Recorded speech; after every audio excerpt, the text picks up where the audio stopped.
할렐루야. 오늘 말씀 데살로니가전서 4장 11절에서 18절 말씀입니다. 그 가운데에 11절에서 13절 말씀을 봉독합니다. 또 너희에게 명한 것 같이 조용히 자기 일을 하고 너희 손으로 일하기를 힘쓰라. 이는 외인에 대하여 단정히 행하고 또한 아무 궁핍함이 없게 하려 함이라. 형제들아, 자는 자들에 관하여는 너희가 알지 못함을 우리가 원하지 아니하노니 이는 소망 없는 다른 이와 같이 슬퍼하지 않게 하려 함이라. 아멘. 오늘 본문 말씀으로 성도가 알 것이라는 제목으로 하나님 말씀을 상고합니다. 행복하고 싶다면 결혼식장에 가고 지혜롭고 싶다면 장례식장에 가라는 말이 있습니다. 전도서 7장 4절에도 말씀합니다. 지혜로운 이들의 마음은 조상집에 있고 어리석은 자들의 마음은 잔치집에 있다. 우리가 메멘토 모리라는 말이 있습니다. 이 말은 라틴어로 메멘토라는 것은 기억하라는 뜻이고 모리라는 것은 죽음을 뜻합니다. 죽음을 기억하라라는 말입니다. 이전에 로마 시대에 로마 장군이 원정 가운데에서 전쟁에 승리하고 개선 프레이드를 할 때에 항상 그 뒤쪽에 노예가 월계관을 들고 뒤따르면서 그 개선 장군을 향하여서 메멘토 모리, 메멘토 모리라고 외쳤다고 합니다. 영화 코바디스 가운데에도 이 장면이 등장합니다. 이것은 바로 그렇게 전쟁에 승리했지만 언젠가 너도 죽으니 너무 우쭐대지 말라라는, 그래서 겸손하게 행동하라는 교훈을 주는 것입니다. 이것이 훗날의 중세시대 가운데에는 수도원의 수사들이 매일 하는 인사말로 사용되었다고 합니다. 이처럼 사람들에게는 누구나 다 이 죽음이라는 것이 기다리고 있다라는 것입니다. 그런데 우리가 죽음을 기억한다라는 것은 그냥 삶을 포기한다라는 의미는 아닙니다. 왜 우리가 죽음을 기억하는 것이 중요합니까?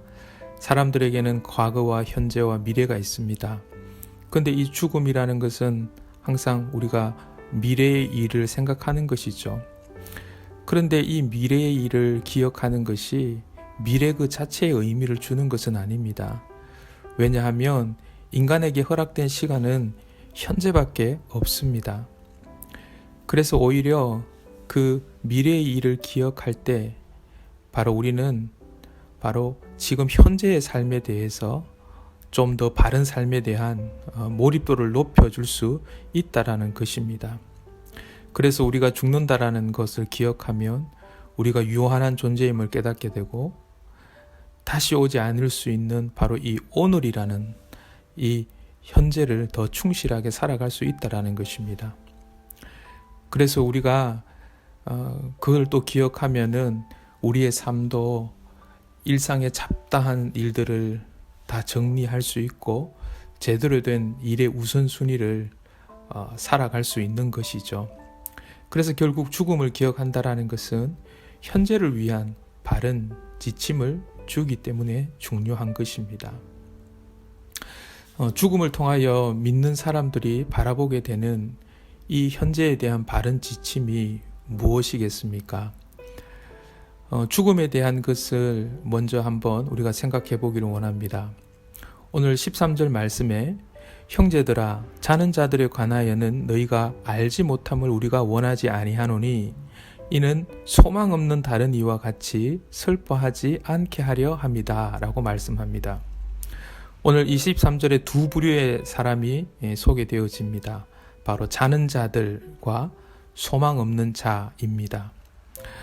먼저 자는 자들은 그리스도 안에서 죽은 자들을 가리키는 것이죠. 우리가 예수님께서 회당장 야이로의 딸의 죽음에서도 또 나사로의 죽음에서도 잔다라고 표현합니다. 스데반이 순교했을 때도 성경은 이것을 잔다라고 표현합니다. 바울뿐만 아니라 베드로도 베드로후서 3장에서 성도의 죽음을 잔다라고 표현했습니다. 이처럼 잔다라는 이 말씀은 성도의 육체적 죽음을 의미하는 것입니다. 성경은 죽음을 말 그대로 우리가 일반적으로 생각하는 죽음이라고 말씀하기보다 하나님과의 단절이라는 의미로 쓰고 있는 것을 보게 됩니다. 아담이 선악과를 먹는 날에 하나님은 정령 죽으리라고 하셨습니다. 근데 오히려 아담이 이것을 먹자 말자 죽지 않았습니다. 여기서 죽음이라는 것은 육체의 죽음을 말하는 겁니다. 하나님께서는 오히려 그를 에덴에서 쫓아내셨습니다. 그리고 생명나무에 접근을 금했습니다. 하나님께서 말씀하신 죽음은 육체의 죽음을 넘어서 바로 하나님과의 단절을 말하는 것이었습니다. 그것을 죽음이라고 하는 것입니다. 그래서 에베소서 2장 1절 말씀에도 그는 허물과 죄로 죽었던 너희를 살리셨도다. 이 말씀은 바로 예수님께서 허물과 죄로 하나님과 단절된 우리를 다시금 이어주셨음을 죽음과 살림이라는 표현으로 쓰고 있습니다. 예수님께서 요한복음 11장에 나는 부활이요 생명이니 나를 믿는 자는 죽어도 살겠고 무릇 살아서 나를 믿는 자는 영원히 죽지 아니하리니 이것을 내가 믿느냐라고 말씀하셨습니다. 예수 믿는 사람이 영원히 죽지 않는다라고 말씀하셨을 때에 이때에도 육신의 죽음이 아니라 바로 하나님과의 단절을 그 단절이 끊어지지 않는다라는 것을 말씀하시는 것입니다. 그래서 성도의 죽음은 바로 잔다라고 이렇게 표현한 것입니다. 이렇게 잔다라고 표현했었을 때에 이것은 반드시 깨어난다라는 의미도 있는 것입니다. 예수님 안에서 진정 우리의 죄된 자아가 죽은 사람이라면 육체의 죽음은 자는 것입니다. 그렇기에 예수님 안에서 살아가는 이 땅의 삶은 다시금 하나님과 연결된 삶입니다. 그 연결은 바울이 이야기했던 것처럼 시원스럽지 못할 수 있습니다. 마치 거울을 보는 것 같이 그럴 수 있습니다. 우리가 요즘 인터넷 속도가 계속 빨라지고 있는데 지금 MBN 되게 빠르지 않습니까? 근데 우리가 이때에 만약에 전화선으로 사용하는 인터넷을 사용한다라고 한번 생각해 보십시오.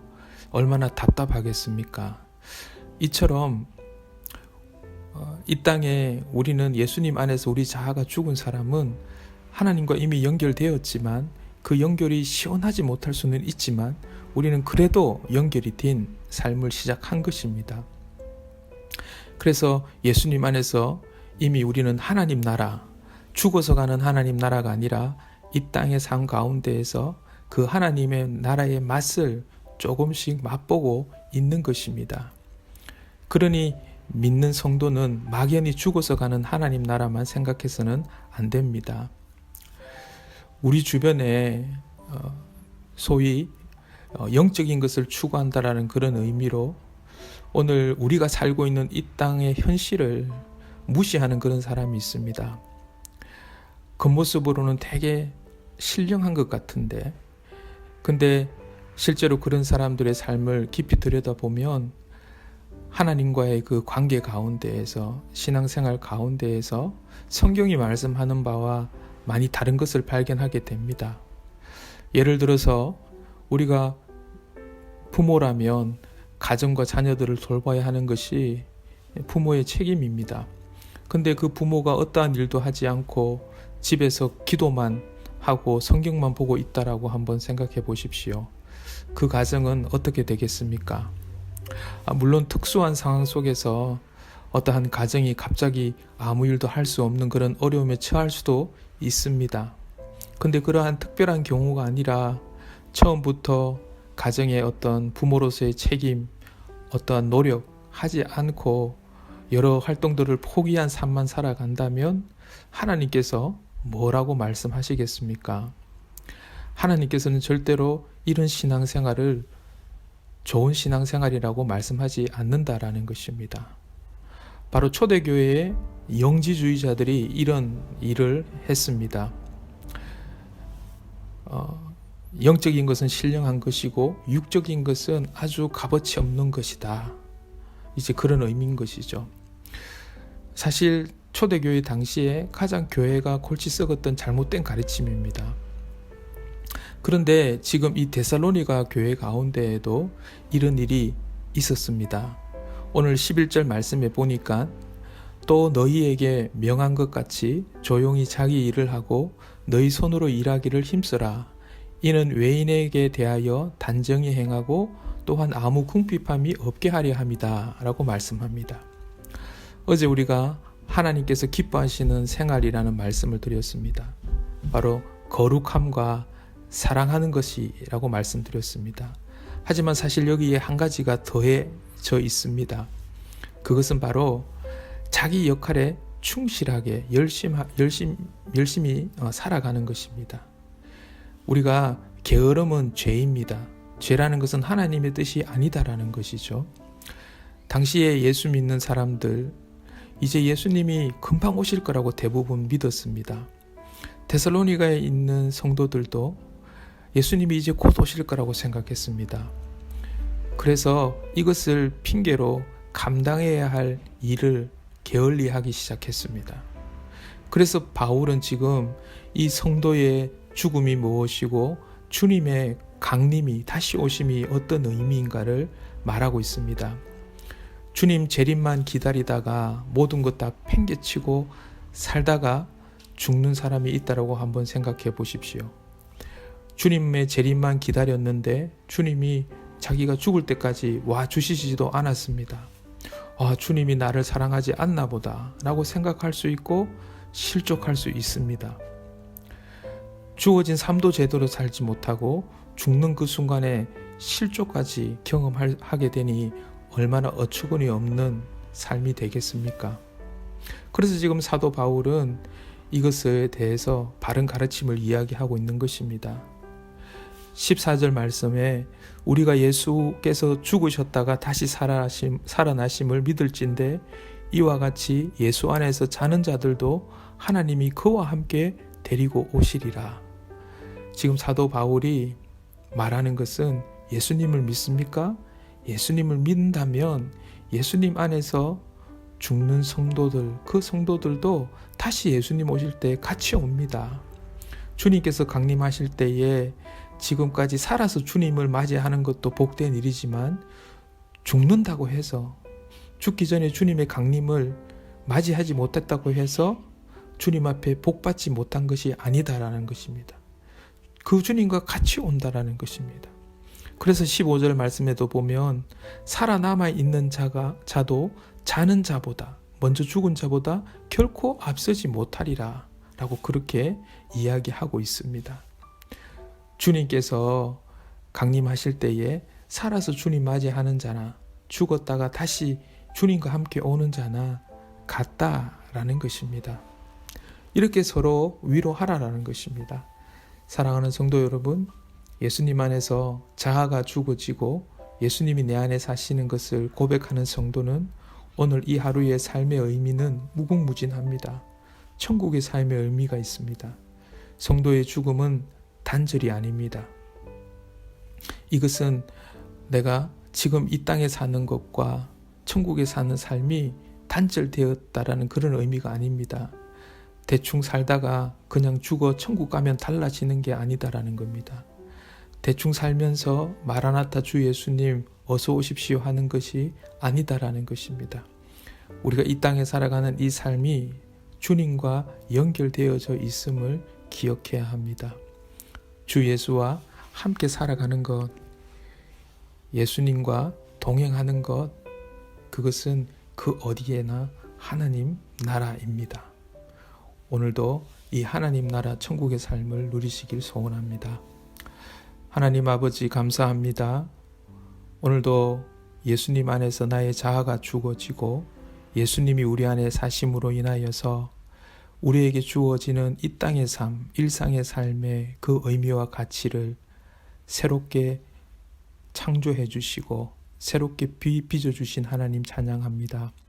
오늘도 그 주님과 동행함으로 우리가 이 땅의 삶의 의미를 알게 하시고 또 다시 오실 그 주님을 기다리는 우리의 삶의 이 현장이 늘 복되게 인도하여 주시옵소서. 예수님의 이름으로 기도드립니다. 아멘.